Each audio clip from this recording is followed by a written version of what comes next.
se generasen como índices, nos impiden algunas comparaciones, pero la realidad es que hoy, por el aumento de la pobreza, de la comida, por la baja del nivel de los salarios populares y la desocupación, la pobreza por lo menos se ha triplicado.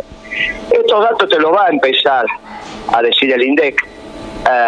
Tienen algunas dificultades en términos técnicos, por eso se le van los funcionarios. Sí. Bueno, y vamos a ver cómo lo terminan finalmente explicando. Está claro que nadie va a poder decir ahora que la pobreza del gobierno de Macri es similar a la pobreza que dejó el gobierno anterior, con lo cual esos informes que estaban dando vuelta por ahí y que eran usados como propaganda periodística o por propaganda política, bueno, ahora van a tener que salir a explicar. Todos esos académicos, esos técnicos que decían esto es así, esto es así, bueno, van a tener que salir a explicar. La historia lo que te dice es dónde está la verdad. ¿Me dejás agregar algo para que vos lo sumes a tu argumentación? Y que tiene que ver con la comparación entre el gobierno anterior y este, que además de lo que yo te estoy contando, la importancia de la asignación universal por hijo es cuantitativa y cualitativa, porque si no existiera la asignación universal por hijo, sí, que se hizo en el gobierno anterior, no se reduciría o se incrementaría la pobreza en un 30% cuando hablamos de la pobreza monetaria, es decir, que hay 30% de niños que no son pobres precisamente porque reciben la asignación universal por hijo, algo de lo que Macri se quiso correr y que después se dio cuenta de que no tenía ninguna alternativa y que la tenía que seguir manteniendo. Por lo tanto, digo, para dimensionar esto, ¿no? Como para entender de qué se trata, ¿sí? Digo... Mirá, es tan absurdo lo que ellos señalaron, incluso estos pretendidos académicos, por eso nunca aceptaron el debate, que en todos los países que se miren contra sí mismos, porque te vuelvo a decir, los indicadores de pobreza son endógenos, vos no podés comparar la pobreza de Argentina y Brasil más que en un análisis muy grueso, porque las canastas son distintas. Incluso en la Argentina es complicado comparar a los misioneros con los santacruceños. Claro. Porque la ropa, la energía, el tipo de casa, lo que es un caserón en Misiones, por ahí es una choza en Santa Cruz que te la voltea el viento. ¿Entendés lo que te digo? Sí, sí, sí. Entonces, es muy difícil hacer esas comparaciones o dejarlo al ojo de buen cubero del entrevistador. Esto es imposible. Entonces, cuando vos definís, por ejemplo, se nota cuando vos salís a medir el precio de los zapatos de hombre. Entonces, ¿cómo no voy a saber lo que es el precio de un zapato de hombre? Sí que sabés el precio, lo que no sabés es lo que es un zapato de hombre. Porque tus zapatos, lo que tenés puesto en este momento, son totalmente distintos del varón que está sentado enfrente a vos. Y son distintos a los que yo tengo puesto. Entonces, cuando vos salís y le decís a un empleado, bueno, vaya a relevar el precio del zapato de hombre, él te mira y te dice, ¿qué tipo de zapato? Y vos tenés que empezar a definir el tipo de zapato de una manera tal que hay que ver si lo encontrás cuando le pones tantas especificaciones. Lo mismo pasa con la pobreza. Ahora, dentro del país se puede comparar porque razonablemente hay una media y los santacruceños son santacruceños, los misioneros son misioneros siempre, y entonces vos podés sacar una media. Ahora, hay una relación histórica en la Argentina entre nivel de desocupación y pobreza. Sí. Porque a mayor desocupación es obvio que mayor pobreza. Cuando se rompe esa relación, como muy bien lo decís vos, se rompe con la asignación universal. Porque la asignación universal no pega en la ocupación, pero sí pega en la pobreza. Claro. Entonces, si vos tenías una relación de 2-1 por un desocupado, 2 pobres, con la asignación universal cambias violentamente esa relación. ¿Está bien? Sí. Muy bien. Y por eso el gobierno anterior la puso. Ahora, vos fijate lo que nos termina pasando, que ellos convalidan la tasa de desocupación. Nadie dijo que nuestro gobierno, la tasa de desocupación no era la que nosotros decíamos que era, pero sí cuestionan la tasa de pobreza. Claro, esto empieza a generar una situación que ahora, con el tiempo, el paso del tiempo, se va quedando clara la mentira. porque no había ninguna manera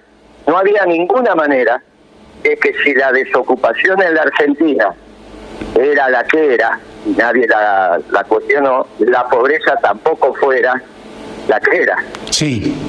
Pasa el tiempo y ahora lo que empieza a acontecer es que la realidad se empieza a manifestar y ellos no tienen cómo tapar el sol con las manos porque duplicaron el precio de la comida e incrementaron enormemente la desocupación, más una economía absolutamente recesiva. Claro, han generado ahora, un cóctel que es increíble. Increíble. Y ahora, aunque se mantiene la proporción de desocupados pobreza heredada del gobierno anterior, porque ellos no cambiaron la asignación universal por hijo, lo que te termina pasando es que incrementaron violentamente la desocupación. Hoy la desocupación, por lo menos, cuando termine este año, va a ser 60-70% más de lo que ellos recibieron. Sí. Con lo cual, vas a terminar el año en torno del 12-13%. Bueno, es obvio que esto te ha incrementado enormemente la pobreza y sobre todo, como bien dicen los movimientos sociales, porque viene acompañado de la falta de las changas, del rebusque. Sí. Del rebusque, del jardinero, de pintar la casa, el trabajo informal, ¿sí? De resolver el tema de la medianera. Bueno, ese trabajo informal cayó abruptamente. Claro. Porque sí, ese está directamente relacionado con el ingreso plus que vos tenés en una familia. Claro, nadie... Decir, viejo, bueno... nadie pinta, claro, nadie pinta, es decir, si hay que cortar el pasto lo corta cada uno, claro, sí. Claro, no arreglás, se te descascaró la medianera, no la arreglás, bueno, todo eso sí. Genera unos ingresos en los sectores informales que hoy no lo tenés, y vuelvo a insistir con esto, acompañado de un desbalance tremendo entre los ingresos y el precio de la comida. Sí. Tremendo. Déjame darte dos indicadores sobre los cuales yo quiero que te expidas, porque vos lo has estudiado y mucho, y además te quiero preguntar después cómo, es decir, este gobierno tiene fecha de vencimiento, ¿está bien? Todos lo sabemos, sí, ya se fue y nos está dejando un berenjenal enorme. Ahora, para el gobierno que asuma, va a ser terriblemente complejo revertir este proceso. Porque, por ejemplo, y acá van los dos indicadores que te quería sumar, la producción manufacturera cayó 6,8%, la construcción el 6,4%, ¿sí? 3 de cada 10 industrias piensan despedir personal. ¿Sí? Estos son números que tienen que ver con la realidad nacional, que sumado a toda la realidad social que vivimos, generan ese cóctel explosivo del cual yo hacía referencia, ¿sí? Y que espero que no explote ahora en este fin de año, te lo digo sinceramente, espero. Mirá, lo que va a pasar desde la semana que viene en adelante nadie lo sabe. Yo tampoco deseo que explote, yo quiero que sea dentro de la ley y el orden, pero yo deseo que este gobierno se termine cuanto antes. Dentro de la ley y el orden, dentro de la Constitución. Y para eso, a un gobierno fallido, la Constitución tiene los mecanismos para resolver que no sigamos padeciendo. ¿Y por qué digo esto? Porque ya se patinaron la plata que les dio el Fondo Monetario.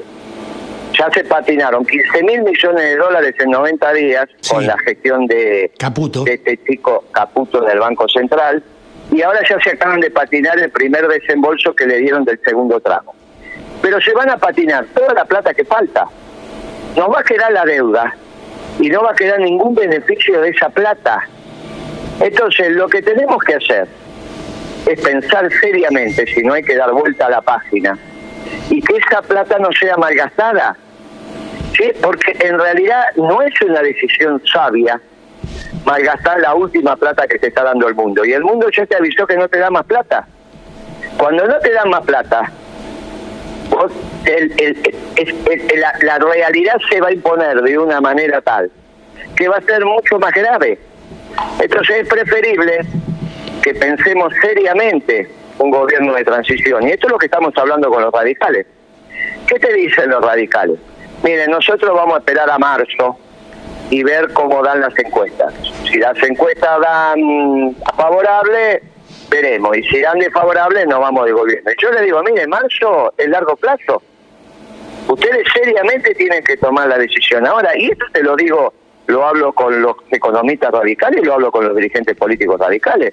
Obviamente no me pidas el nombre, porque estas conversaciones son oficiales entre economistas, por los cargos que cada uno tenemos. Yo presido la Comisión de Economía del partido, y mi interlocutor preside las comisiones de economía de los partidos opositores. Pero la realidad es que también lo hablamos con los políticos, dice, mire, mantenemos estas conversaciones en el plano oficial, pero reservadas. Muy bien. Pero esto se está hablando del Partido Radical, y es muy importante que los radicales avancen en esta decisión. Muy importante. Como también es muy importante que la justicia avance investigando lo que dijo Uberti que había hecho, que era recaudar en los corredores viales, porque el corredor vial más importante, Uberti es de los CODI, ¿no? Sí, por supuesto, sí. Bien, porque el corredor vial más importante como autopista es la Panamericana, y esa está bajo la administración de la familia Macri, específicamente del presidente de la Nación. Claro. En el año 2013, el que administraba y que se supone que cometió y coimió es el presidente Macri, según las declaraciones de ese funcionario. Con lo cual la justicia tendría rápidamente que avanzar hacia el 2003. Con estos dos antecedentes estaríamos en condiciones, si los radicales se van del gobierno o si el juez Bonadío avanza en la investigación, de dar vuelta a la página. Y sobre todo no malgastar la plata del fondo haciendo un gobierno de unidad nacional también con los radicales, un gobierno de transición entre el peronismo, los radicales y el resto de las fuerzas opositoras, con el objetivo de reactivar el país. Porque si vos reactivás el país, incluso resolvés el tema fiscal, porque vas a recaudar más por la reactivación. Claro. Y vas a negociar con el fondo, con un gobierno de unidad nacional, desde otro lugar. Y decir, mire, señores, esa plata la precisamos, se va a utilizar de esta manera. Al utilizarla de otra manera, cambian las expectativas. Y este es un país extremadamente generoso. Al cambiar las expectativas, estamos en condiciones, esto que vos estás viendo que no tiene solución, empezar a encontrarle la pata a la sota. Esta es la realidad de la milanesa. Y que la luz al final del túnel sea la salida y no un tren que te viene de frente. Guille, nosotros siempre terminamos hablando de esto, pero es casi imposible de que así no fuera. El peronismo, ¿sí? En esto va a jugar un rol decisivo. ¿Está bien? Digo, el peronismo hoy es quien tiene que tomar la posta. Bueno, si es junto con los radicales, muchísimo mejor en el marco de un frente nacional. Me parecería absolutamente superador, me parecería un acto increíble. Pero bueno, el peronismo está llamado a cumplir un rol decisivo para tratar de sacarnos de esta crisis en la que estamos indudablemente. Que no es mayor, porque la mayoría de los medios de comunicación la minimizan. Entonces es como que la gente cree que en realidad estamos mejor de lo que realmente estamos, pero esto tiene que ver con un acierto, el único acierto que yo le reconozco al gobierno, que es cómo ha manifestado determinadas cosas. Es decir, han tapado la crisis, han logrado tapar la crisis. De cualquier manera, la crisis ya se empieza a manifestar y es imposible tapar el sol con las manos. Digo, ¿cómo ves al peronismo de cara a lo que viene? Porque por un lado tenemos un sector, por el otro lado tenemos a otro. Digo, yo de la única manera que entiendo que esto puede resolverse es si todos están dentro del mismo lugar, o por lo menos la mayoría, no sé. Dame tu opinión, vos sos candidato a presidente. Sí, mira, yo veo al peronismo en un encuentro electoral y con un profundo desencuentro ideológico en el frente electoral, que es lo que tenemos que hacer. Encuentro electoral para ir a un frente, pero un desencuentro para encontrar los mejores planes, programas y proyectos, y ese es el debate que estamos teniendo, incluso en este momento. Por ejemplo, yo te digo, no escapa a la inteligencia tuya que hay un espacio del peronismo integrado por peronistas y por progresistas. ¿Está bien? Que podemos decir que eso tiene una lideranza indiscutible de la expresidenta. ¿Estamos de acuerdo? Sí. Ahora, yo te digo, si la presidenta Kirchner pone de ministro de Economía a alguien parecido al presidente francés, a Macron, ¿vos decís que a la Argentina le va a ir bien o a la Argentina le va a ir mal? No, a la Argentina le va a ir mal. Sí, mal, muy bien. Entonces, y yo digo, en el gobierno que yo integré, ¿hubo ministros de Economía parecidos a Macron? Sí, sí, los hubo. Lo que pasa es que el daño generado fue pequeño porque el modelo de desarrollo era muy potente. Ahora, no es casualidad que hayamos terminado perdiendo las elecciones. Perdimos las elecciones porque, sobre todo en el tema económico, terminamos un poco desordenados. Bueno, esto hay que discutirlo, sí, porque la socialdemocracia tiene que participar del frente electoral, no hay ninguna duda, todo el progresismo, pero no tiene que tener bajo sus espaldas responsabilidades importantes de gobierno. No puede tener la política económica, por ejemplo, si no vamos a terminar como Francia. ¿Dónde se debate esto? Y bueno, se debate en este momento, en esto que yo te estoy diciendo, del desencuentro ideológico, porque yo lo que creo que lo que necesita el mundo, y especialmente la Argentina, es una doctrina nacional de amor y paz. Una doctrina nacional, no hay ninguna duda, sí, que no levante muros, sino que construya puentes. Y eso es el peronismo. Ahora, ese debate lo tenés en un sector del peronismo perfectamente estructurado, porque están los sectores socialdemócratas y un sector del peronismo juntos. Sí. Después tenés los gobernadores, no todos, algunos gobernadores, sí, que claramente se están alineando y bueno, están haciendo actos, están haciendo eventos, sí. Y después tenés otro grupo de gobernadores, entre los cuales yo pongo el de San Luis, el de La Pampa y otro más, el de Formosa, que están trabajando activamente por la unidad de esos dos sectores, como lo estoy diciendo yo, todos los peronistas juntos, y después hacemos un frente electoral. ¿Con quién? Con el progresismo, hacemos un frente electoral con los sectores religiosos, desencantados con este gobierno, que es un gobierno ateo, y con los sectores nacionalistas, que también votaron a este gobierno y ahora se dieron cuenta que es anglófilo. Pero todo eso es un debate. Es un debate que tenemos que dar y que ir construyendo las mejores políticas. Entonces, todos vamos hacia un encuentro electoral, sobre todo estos gobernadores últimos que te he mencionado, que están haciendo un esfuerzo patriótico por unir todos los pedazos, sí, pero alentando un debate ideológico importante, no aceptando que ninguno de nosotros tiene la verdad absoluta, porque todos nosotros nos formamos sabiendo que solo teníamos la mitad de la verdad, como siempre el señor Perón y como siempre decía Kirchner. Claro. Si nadie es dueño de la verdad, es importante que debatamos, y esto es lo que está pasando en el peronismo, porque no hay que confundir este debate ideológico con que no vamos a ir a un encuentro electoral. Vamos a ir a un encuentro electoral, pero sin decir que nadie tiene la verdad absoluta, sino discutiendo y debatiendo para encontrar las mejores propuestas. Me parece que lo que estás planteando es absolutamente superador. Estamos hablando con Guillermo Moreno, pero déjame bajar la discusión a tierra y ponerle nombre. Viste que es medio odioso hacerlo, pero lo tengo que hacer. Digo, yo sé cómo vos pensás. Ahora, me cuesta vincularte, por ejemplo, con Urtubey, ¿sí? Me cuesta, me cuesta. Yo sé cómo pensás vos y sé cómo piensa Urtubey. No sé a Massa en qué lugar lo ponés. Sí sé que, obviamente, hay un montón de referentes que de alguna manera te representan. Sí, Alberto ha hecho cosas acá en la provincia realmente muy importantes, ¿sí?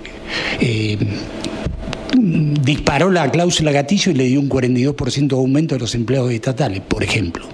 Y claro, anunció obra pública, que es una dinamizadora de la economía, por ejemplo. Claro. Digo, ¿cómo vinculás a esos sectores del peronismo como para que se puedan pensar dentro de un mismo espacio, o no lo pensás así? Sí, lo pienso absolutamente así, porque yo tengo que ganar Salta, sí, y no la voy a ganar si no tengo Urtubey, y tengo que ganarme La Rioja y no la voy a ganar si no converso con Menem. Sí. Entonces, estos son los elementos que tenés que tener desde lo cuantitativo. Desde lo cualitativo, que son las acciones de gobierno, es este debate que te estoy planteando. Ahora, cuando vos te sentás a debatir, yo te digo porque en la Comisión de Economía los tengo a todos. No, sí, seguro. A vos te va a sorprender, pero están los economistas de Rodríguez Sá y están los economistas de Urtubey. Y nos ponemos de acuerdo. Por ahí el debate es un poco más extenso, pero nos ponemos de acuerdo. Y están los economistas de Duhalde. Y están los economistas de Cristina. ¿Está bien? Sí. Y nos ponemos de acuerdo. Nos ponemos de acuerdo en la comisión. Y nos tenemos que poner de acuerdo en el próximo plan de gobierno. Pero esto es el debate que tenemos que dar. Y parte de este debate es público, que es lo que nosotros estamos haciendo aquí.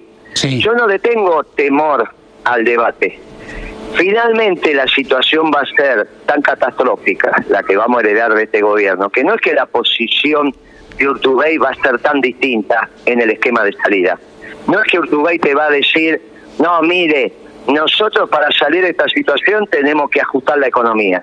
No hay nadie en el peronismo que te esté diciendo Es decir, eso. No hay límite dentro del peronismo, dentro de lo que se reconoce, pero no hay límites. Claro, ¿sabes qué pasa? Yo no escucho voces neoliberales dentro del peronismo en este momento. Está claro.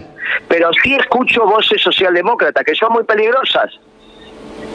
Yo le dije a Kicillof, mira, es un error que vos hayas salido en la tapa de Forbes. Porque Forbes son los fondos de inversión, y los fondos de inversión en la futura economía tienen un rol menor. Nosotros nos vamos a zancar en la producción, no en los fondos internacionales para dinamizar la economía. Claro. Esa es la estupidez de Macri. Bueno, ese debate no está saldado. Y si nosotros después tenemos, por esas cosas de la vida, un ministro de Economía que se equivoca, y en los primeros, y ya tuvimos experiencia de gobierno de transición que por equivocarse tuvimos complicado. Entonces, yo lo que digo es que este gobierno de transición, sobre todo el que yo estoy deseando que dentro de la ley, el orden y la Constitución se instale, sí, no nos podemos equivocar. Y menos nos podemos equivocar en el gobierno definitivo, porque el gobierno de transición sí puede ser con los radicales. El gobierno definitivo no, porque los radicales van a ir con su fórmula y nosotros haremos nuestro frente electoral. Este gobierno de salvación nacional, para salir, dar vuelta a la página de esta noche macrista, sí tiene que ser un gobierno casi de emergencia, ¿sí?, para que no dilapide la plata del fondo. Pero claro, en el próximo, cada uno de los espacios planteará su modelo de desarrollo definitivo. El peronismo en conjunto armará un frente electoral. Pero el debate hoy, fíjate vos la vuelta de la vida, más que con los neoliberales, es con los socialdemócratas. Porque no sea cuestión que te vienen con las políticas que hoy están implementando en Europa y que están decididamente fracasadas. Claro. Fíjate lo que está pasando en Francia, ¿no? Bueno, seguro. El mundo y la Argentina necesitan otra cosa. Ahora, esa escuela de pensamiento estuvo en nuestro gobierno pasado y está ahora discutiendo. Si no, vos pensás en Moró, por ejemplo. Cuando vos hablas con Moró, sí, económicamente, ¿qué te pone como ejemplo Moró? ¿Qué te ponía Francia? Claro. Sí, sí, bueno, porque él está anclado ideológicamente en esa idea. Él mamó eso, ¿sí? Bueno, y ahora, esa es una fuerza que está dando la discusión, sí, y que yo la vi en el gobierno anterior. Yo no te puedo negar que ese tipo de pensamiento no lo vi y no lo escuché en el Ministerio de Economía. Sí, está claro. Sería, bueno, entonces yo tengo que dar el debate para decir, mire, muchachos, no nos volvamos a equivocar. Está claro. No es que nosotros podemos poner un ministro de Economía radical y va a ser lo mismo. No es que vos podés poner a Lustó de vuelta y te da lo mismo. No, claro. No, si ya sabía cuando... ya sabía que cuando te referías, sabía que te referías a Lustó, que indudablemente tiene esa ideología. Tengo una última pregunta, que no tiene no fue el único, hubo del sexo femenino también radicales, ojo. ¿Quién? Y Felisa Micheli, claro, Felisa Micheli. Claro, radical. Radical. Nos olvidamos de Felisa Micheli, pero Felisa Micheli fue también ministro de Economía. Radical. Por supuesto. La última, dice, tiene que ver no tiene que ver ni con la economía ni con nada, pero me parece que sí tiene mucho que ver con lo que va a pasar a futuro. Ayer tuiteó Carrió, ¿sí? Hizo referencia a la decisión que ha tomado, a la resolución que ha sacado Patricia se aburre respecto al gatillo fácil.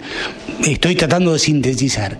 Y dijo que eso va en contra de los derechos humanos, que no le importa lo que piensa el presidente. Bueno, hizo una crítica aviesa como la que habitualmente hace. ¿Qué interpretación haces de ese tema en particular?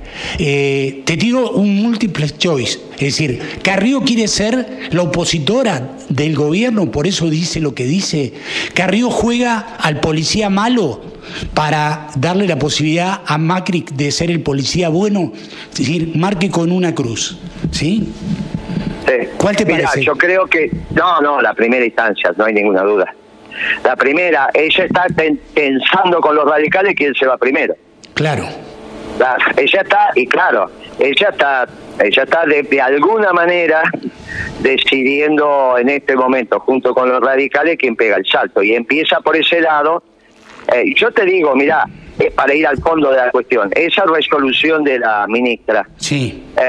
No le hace bien tampoco a la Policía Federal, no. a las fuerzas federales, claro. Porque nosotros lo que necesitamos, como pasa en San Luis, por ejemplo, que el pueblo sanluiseño quiera a su policía. Yo estuve en San Luis y nadie le saludan a la policía.